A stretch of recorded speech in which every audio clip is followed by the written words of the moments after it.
So, a lot of you have noticed that I don't really make a lot of negative comments about books in my videos. I don't tend to really tear books down. Honestly, I think there's enough of that out there already. But this really got me thinking as I'm reflecting upon what makes a book great, what makes a book worth reading, worth recommending.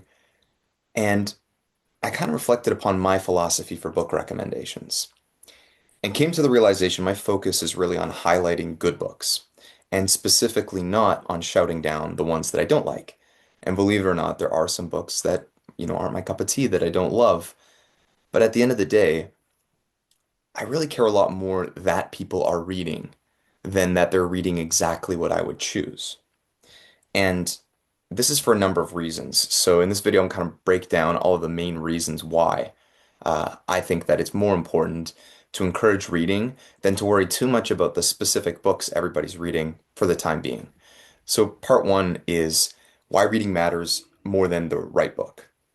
And the first part here is really about getting started. I want to help people find books that they will love.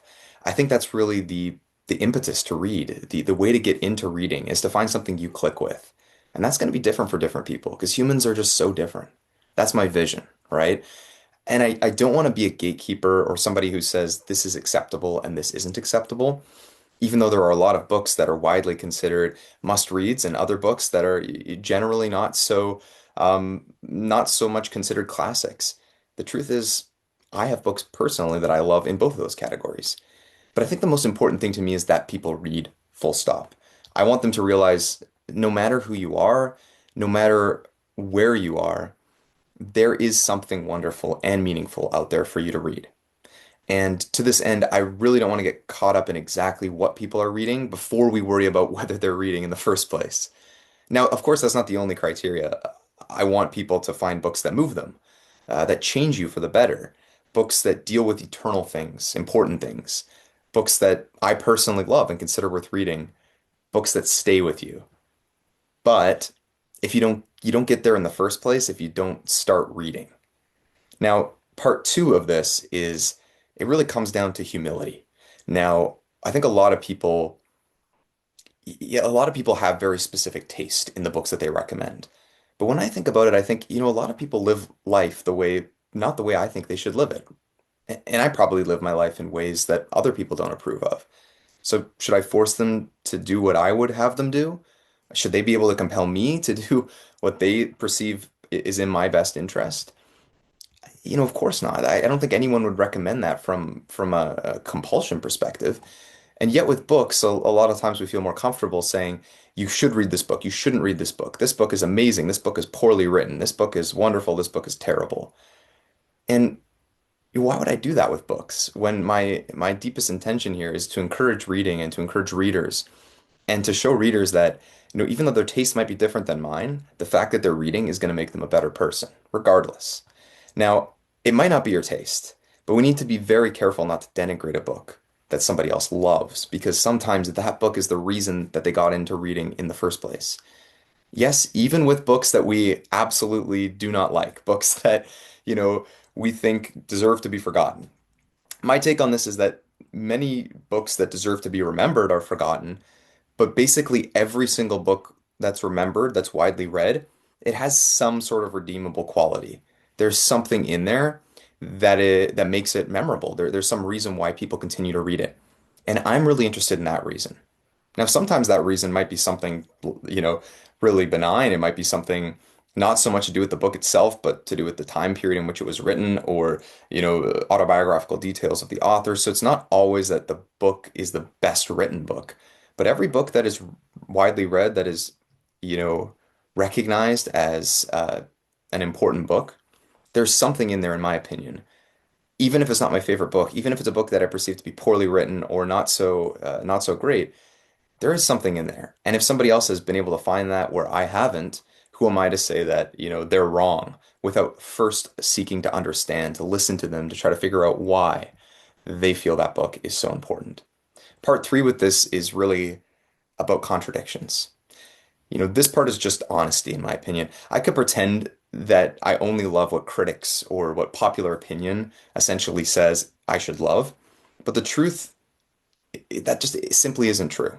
And it probably isn't true for you either, right? So I will unapologetically say that I love children's literature and fantasy and sci-fi, as well as literary classics and great poetry, epic poems, and a lot in between. I can sit down with something like The Fault in Our Stars and genuinely enjoy it and be moved by it.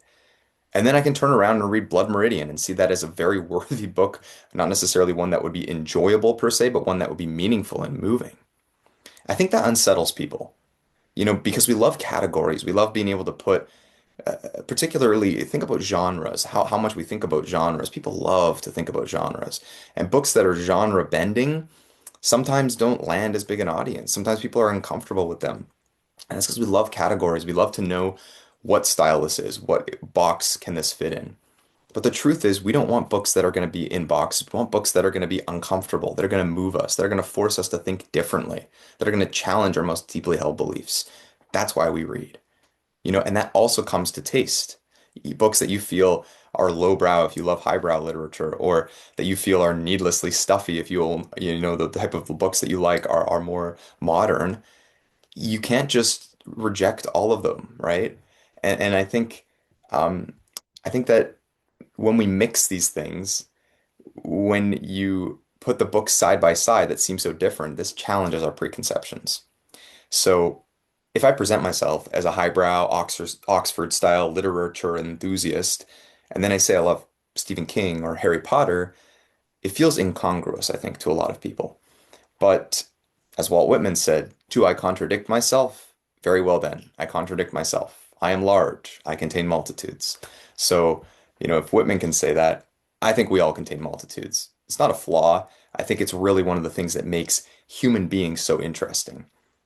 Part four here is that it's about taste, right? So, what good art means is different for every person, right? There's this idea that a certain book, you know, you have to acclaim a certain book because others acclaim it. If you stop to think about it, that's almost like the emperor has no clothes, right? Like where we're all just saying something's great, but nobody actually knows why or even enjoys it. And I want to be clear, this isn't typical with classics. I think a lot of times that we get in this habit of defending our tastes as it were.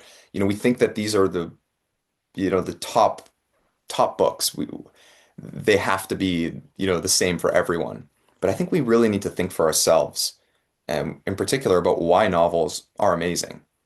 We can't just trust critics or popular opinion to do the thinking for us. We really have to sit down and uncomfortably engage with every novel and see where's the merit here? Why is this interesting? Why should I read this? Maybe why shouldn't I enjoy this? There's something that you feel is conflicting with your values. Either that, or we can just say, I like it. It's my taste, and leave it at that. But I think we need to be honest about this. David Mamet, the screenwriter, and I think he's also written novels too, so a novelist as well. He famously said once, "Good art is what I like." I think that sounds a little flippant at first, and I don't entirely agree. I should clarify, but I do think there's something real there. Taste really matters. Experience matters. My values and my joy, my experience in reading a particular book all impact my perception of the value of that book. And instead of pretending that I just love something because everybody said I'm supposed to love it, I'm more interested in asking, what can I get out of this book? Why do so many people like this book? Why is this considered a classic? And then maybe from there I can deduce why a lot of people love it. And maybe I'll find the same thing very meaningful, or maybe I'll find a very different reason why I like the book, or maybe I'll find some unique take, and then that'll be, a contribution to the life of that art form. Because one of the great things about being a reader is you're a partner with the writer in making their work come to life continually. So every time you read a book, you're making it in a way. You're changing it in a way because you and your perception is a component of what that book is. If something is widely loved, I start by assuming there's something there, even if I don't see it yet. And I have to have the humility to recognize I might just have a blind spot rather than thinking, oh, this is just a terrible work. There's no redeeming qualities. What am I missing? Why do people love this? Part five here. Books are a way to live many lives. And I think this is super important. We're all trapped in our own experience.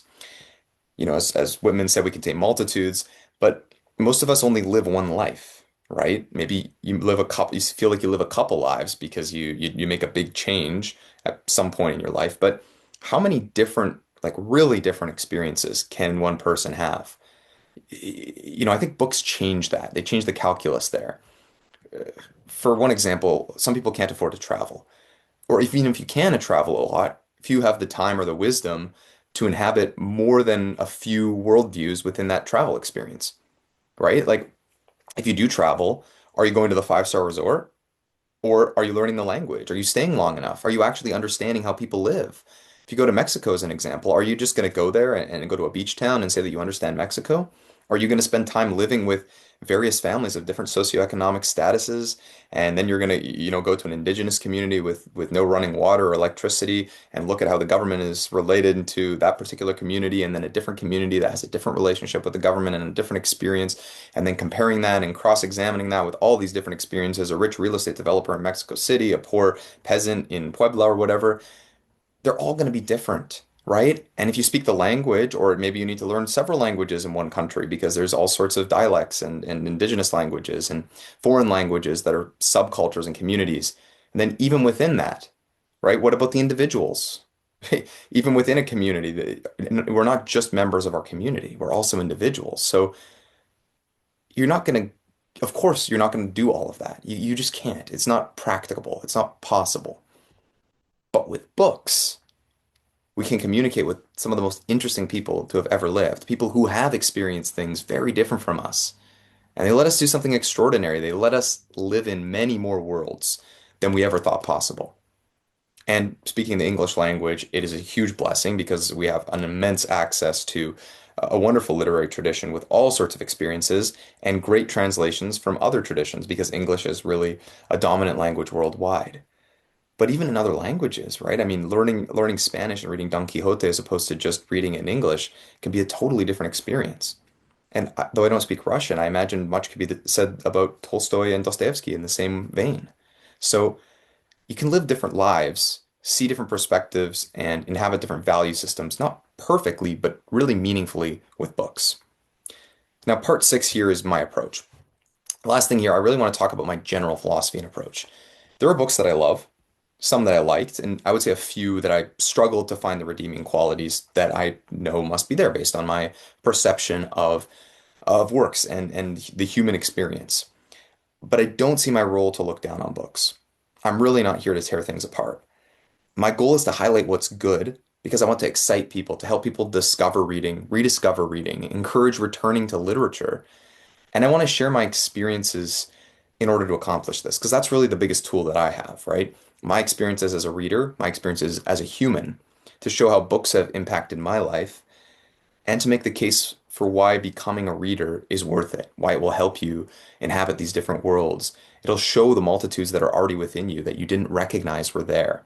And sometimes, yes, that can come from great works of literature. It can also come from works of literature we might consider lowbrow. Who's to say that if somebody read, I don't want to use specific examples here, but it doesn't matter what people read in that respect, If it is changing who they are, making them a better person, was it so important whether it was a top 100 pick or a more obscure work that really resonated with that person? Now, the big thing here too is I think reading is worth it. It's medicine for the soul. That's why I think it's so important. Now, before I kind of finish things off here, I want to caveat this a little bit. There's a couple exceptions, right? I want to clarify some things here. I am not saying that all books are morally or qualitatively equal. Far from that. Far from that. But neither do I believe that simply because a book is lauded as, beyond critique, or that it's this amazing work that was intended for, you know, to be studied for all time, or whether it's this great book that was a, mass market appeal, that it's necessarily lower caliber. You know, on a side note with that, many of the things we now consider classics in their day were some were considered lowbrow. So what do we mean by that? Which ones are going to remain classics? Which ones are not? Does it matter if that book affected you that it's not going to remain a classic? There's a lot of interesting questions there. But I have my own criteria I'm looking for. Is a book interesting? Is it novel? Is it thought-provoking? Does it deal with eternal questions? But also, there are other factors like enjoyability and nostalgia and personal experiences and more, right? That, maybe I can't actually articulate exactly why a book resonated with me. And it's hard to disambiguate all this and create like an unbiased list of greatest works for different people because it's so dependent on the individual. But even still, I really do think some books, there are some that I really struggle with. I really want to talk down about. But it's my responsibility to refrain from doing that, maybe outside of my personal circles occasionally. Nobody's perfect because I want to encourage people to love literature, to love reading. There's only one exception here, and this is important. Exception is books that directly conflict with my most deeply held values. Now, I mentioned before that reading a lot of books that challenge your perception in the world are valuable, and I absolutely hold to that. I'm not saying books that philosophically challenge my worldview or books that are written by an individual of questionable moral character. A lot of times I do find it very interesting that like people will be very frustrated at, for example, J.K. Rowling or something with Harry Potter.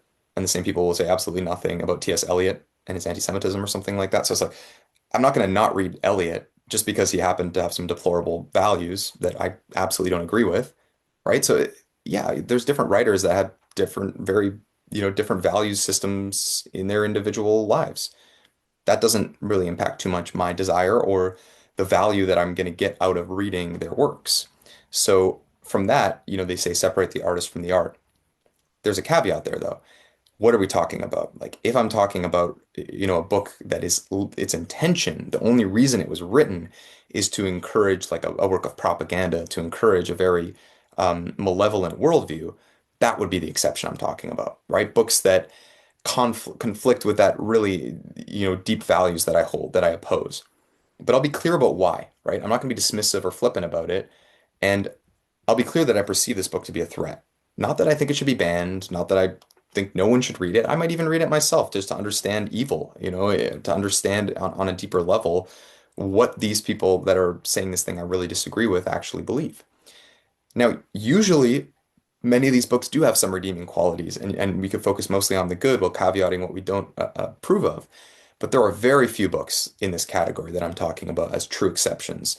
And yeah, I'm not talking about wonderful works by people whose ideas I find reprehensible, like I mentioned earlier. I'm talking about books specifically that have these two criteria. One, they're poorly written, in my perception, and reprehensible in their philosophy. So, like, I don't know, the autobiography of Rudolf Hess or something like that. I'm not gonna spend much time on that. Not gonna really recommend that. Um, you know, things like that. I'll read them if I want, maybe to understand evil, but I'm not gonna I'm not gonna promote them. And if people start trying to promote them or propagate them for malevolent aims, then I'll speak out strongly against it. But that's the one exception. Most of the time, provided we're not literally using works of literature to promote, hard communism or fascism or something like that, these are works that we should read, that we should encourage people to engage with, that they speak to the deeper parts of our human experience. And all works can be meaningful. So, no, I'm not here to tell people what not to read. And as much as many people have asked me books that I don't like, that I want to look down on, people have mentioned books that, other people recommend, said that's a terrible book, or books that I've said I liked and said, well, that's a terrible book. I don't value your insight anymore because of that book. And that's your prerogative. If you don't like one of my recommendations and you don't want to listen, that is absolutely your right. I think you should do whatever you want. But I want to be clear that in the community here, I want to encourage people to read. And to do so, I can only do so through my experience, through the books that have impacted me in my life. And there's going to be people who've resonated with different books, and I love that. And I really encourage you to find the books that you love.